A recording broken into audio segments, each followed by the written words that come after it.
Kita akan berbincang langsung saudara mengenai fenomena yang begitu memprihatinkan ini. Sudah hadir di studio kami ada AKBP Hari Prasetya Kabak, Psikologi Polda Metro Jaya. Selamat siang Bapak. Selamat siang, Mas. Ini yang tentu banyak pertanyaan bagi semua pihak dan juga membuat orang jadi apa ya, saya bisa bilang jijik seperti itu ya, terkait dengan kasus pedofilia yang begitu memprihatinkan ini. Kalau dilihat dari pengembangan kasus kemarin, ini ada 4 orang yang telah ditahan oleh Polda Metro Jaya. Masih ada kemungkinan banyak pihak lain yang akan ditahan atau seperti apa Pak update terkini? Kemungkinan juga akan bertambah. Saya tadi sudah dengar pernyataan dari Dirkrimsus tadi ya, bahwa akan ada bertambah. Kemungkinan kurbannya juga bertambah. Nanti kita ikutin perkembangan berikutnya saja. Yang menarik adalah ketika kepolisian menemukan atau mengungkap adanya grup Facebook ini karena kondisi yang pertama sebenarnya ini sudah berlangsung lama, namun tidak ada yang melapor. Ditemukannya dalam memang ketika sedang mengecek ya Pak ya, ketika melakukan operasi dan juga razia. Ketika Anda melihat dan juga tim kepolisian dari Polda Metro Jaya juga menemukan begitu banyak orang yang terlibat, jaringan internasional dan banyak korbannya adalah anak-anak Indonesia. Anda mungkin sempat melihat bagaimana kondisi dari korban yang menjadi ya korban dari kejahatan seksual ini, Pak. Jadi begini Mbak, sebetulnya kasus pedofil ini adalah pedofil sendiri adalah orang-orang yang mempunyai gairah seksual terhadap anak-anak, para remaja. Kalau kasus pedofil murni itu biasanya dia hanya tertarik kepada anak-anak saja. Kalau kepada orang dewasa, dia tidak mempunyai keinginan, tidak mempunyai hasrat seperti itu. Nah biasanya pelaku-pelaku pedofil ini tidak saling mengenal. Karena di Indonesia sendiri itu kan masih perbuatan yang tabu. Jadi antar pedofil satu dengan pedofil lain ini mereka tidak saling kenal karena saling menutupi, tidak terbuka. Tetapi dengan adanya jejaring ini, mereka sepertinya mendapat suatu saudara, mendapatkan suatu teman, sehingga terbentuk suatu komunitas yang lama-lama ini membesar. Dan ini yang mengkhawatirkan sekali. Berarti ada perubahan psikologi yang tadinya mereka tertutup, seolah-olah kali ini mereka mencoba ingin, saya bisa katakan membuka diri seperti itu. Ada kecenderungan seperti itu. Karena kalau dalam jejaring sosial, identitas aslinya dia sendiri kan tidak tahu orang. Jadi dia merasa aman karena identitas dirinya itu tertutupi. Bisa memakai nama samaran, bisa memakai foto yang lain. Tetapi ekspresi dia, kemudian kebutuhan dia tercukupi dengan adanya jejaring ini. Kita bisa katakan nggak sih Pak bahwa ada hal-hal, ada kesamaan gestur atau misalnya ada kesamaan mungkin trauma di masa lalu yang membuat akhirnya mereka bergabung dalam grup seperti ini. Oke Mbak, jadi seorang pedofil ini secara fisik tidak terlihat tandanya apa, meskipun beberapa penelitian menyatakan bahwa ada ciri-cirinya ya, anomali bentuk tubuh, bentuk muka, kemudian dengan tangan ideal, tetapi itu baru sebatas penelitian. Kita nanti tunggu empiriknya seperti apa. Tetapi kalau pelaku pedofil sendiri secara umum, biasanya dia itu adalah orang-orang yang sangat menyukai anak.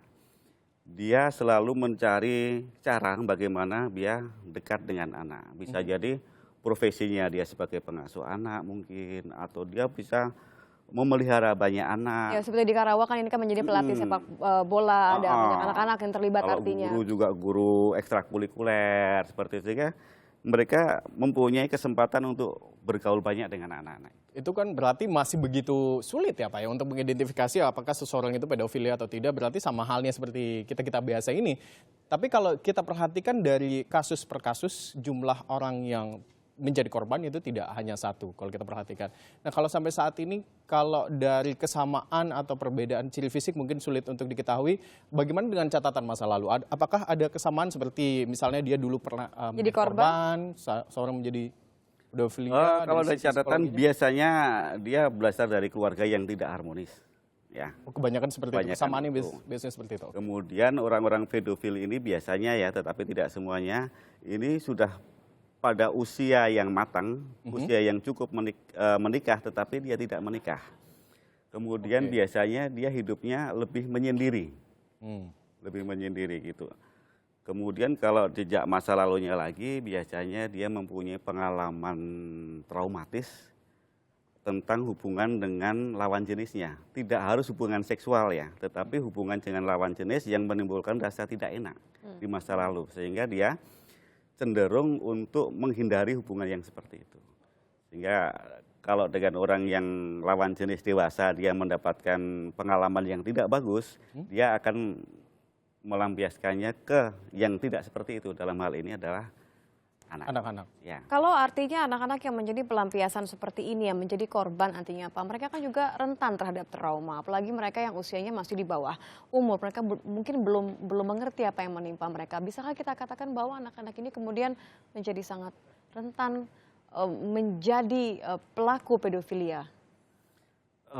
Memang anak-anak usia ini tidak tahu apa yang terjadi pada dirinya. Tidak tahu bahwa yang dialami ini merupakan suatu perbuatan yang sebetulnya tidak boleh dilakukan. Tetapi justru ketika ada kasus yang terbongkar seperti ini, seringkali stigma dari lingkungan itu menjadi tidak bagus. Dilabelkan bahwa dia korban yang ya korban seperti itu kan di masyarakat menjadi tidak bagus. Saya mengutip Kemudian pernyataan Anda diberikan tadi label, barusan. ya. Masa depannya hancur gitu. Harapannya adalah untuk korban-korban yang seperti ini diberikan pendampingan dari seorang yang ahli, kemudian dari lingkungannya sendiri tidak memunculkan reaksi yang berlebihan terhadap peristiwa itu. Tapi ini juga menarik karena tadi kita sempat berbincang mengenai Anda paham betul bagaimana data-data dari para pelaku pedofilia ini.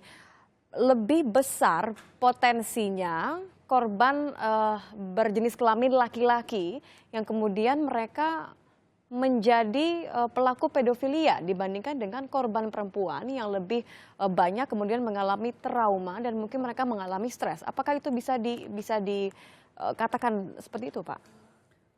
Memang dalam beberapa kasus korban homoseksual pedofili ini ketika dia menjadi orang dewasa, dia akan melakukan hal tersebut kepada anak laki-laki yang lain. Itu karena dia mendapatkan model, pernah mendapat pengalaman, yang waktu itu dia tidak tahu bahwa pengalaman itu salah. Tetapi dia menganggap bahwa peristiwa itu suatu peristiwa yang mungkin wajar atau mungkin dalam tanda kutip merasakan rasa enak dan lain-lain, sehingga dia akan melakukan hal tersebut. Kalau kalau korbannya ini perempuan, tentunya kan dia di masyarakat kita perempuan ini masih dalam status yang kondisi yang biasanya pasif begitu, sehingga biasanya dia tidak menjadi pelaku seperti itu. Tapi kan benar ada yang melapor, ada yang sudah mengakui memang ia melakukan terhadap orang-orang terdekat ya, terhadap keponakannya sendiri, terhadap tetangganya.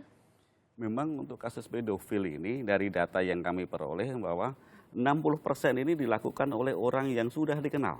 Karena sudah nyaman seperti itu. Sudah nyaman. Jadi mereka pelaku pedofil ini tidak serta-merta melakukan itu, tapi mereka melakukan pendekatan dulu. Pendekatan dulu, bahkan mereka bisa menjalin relasi yang jangka panjang, baik terhadap orang tua maupun anak-anak itu. Terakhir mungkin Pak yang bisa dijelaskan kembali, ini juga menarik, bagaimana kalau korban itu kan ada sistem trauma healing, bagaimana pendekatan khusus dilakukan agar korban itu tidak trauma ke depannya. Tapi untuk pelaku sendiri seperti apa? Adakah sistem yang membangun agar pelaku itu tidak pedofil lagi ke depannya atau? Ya, memang pedofil ini ada banyak teori yang mengatakan ada yang dia karena genetika, ada yang dia karena lingkungan seperti itu ya. Teori yang ada selama ini mengatakan bahwa pelaku pedofil ini masih susah untuk disembuhkan. Masih susah untuk disembuhkan. Sehingga ini memang memerlukan penanganan yang khusus, mungkin dalam waktu yang lama, dengan para ahli yang betul-betul kompeten di bidangnya, dan harus ada kemauan khusus, kemauan yang keras dari penderita ini. Saya bisa bayangkan bagaimana ini menjadi pekerjaan rumah yang berat sekali ya Pak ya. Begitu ini menjadi jaringan. Pelaku pedofil ini kan seringkali tidak mau mengakui kalau dia punya kelainan seperti itu. Apalagi ini adalah jaringan internasional, ada warga negara asing juga, tidak hanya di Indonesia yang terlibat, anak-anak Indonesia juga menjadi korban. Dan sudah dikomersilkan. Dan sudah dikomersilkan. Saya ingat bagaimana Bapak bercerita bahwa bahkan ada iming-iming imbalan bagi mereka yang membantu untuk melihat atau mengecek situs tersebut. Artinya terakhir singkat saja Pak, selanjutnya apa yang akan menjadi fokus penanganan dalam kasus ini? Ya tentunya kalau saya lebih pengen bahwa kasus yang seperti ini tidak terjadi lagi. Sehingga Harapan kita semua. ya untuk anak orang tua yang mempunyai anak-anak tolong dijaga, jalin hubungan yang harmonis dengan anak. Kemudian biasakan anak bercerita apa yang terjadi, berikan pendidikan seksual secara dini kepada anak, sehingga mereka tahu mana-mana yang boleh dilakukan orang lain terhadap dirinya atau tidak. Oke. Kemudian kalau ada hal-hal yang beda atau ada perubahan perilaku dari anak, Harus tolong waspada. segera diwaspadai, segera dicek, segera dikonfirmasikan supaya nanti Apalagi di zaman sosial media yang marak seperti ini, nampaknya harus memperluas lagi area untuk mengeceknya begitu ya Pak ya. Terima Terima kasih kasih, Pak Pak Hari sudah memberikan informasi kepada kami. Kami juga tunggu nanti bagaimana kita bisa bilang pemberantasannya tidak hanya di Indonesia, itu juga di negara lain. Karena ini kerjasama juga dengan kepolisian dari negara-negara lain yang juga terkait. Terima kasih Pak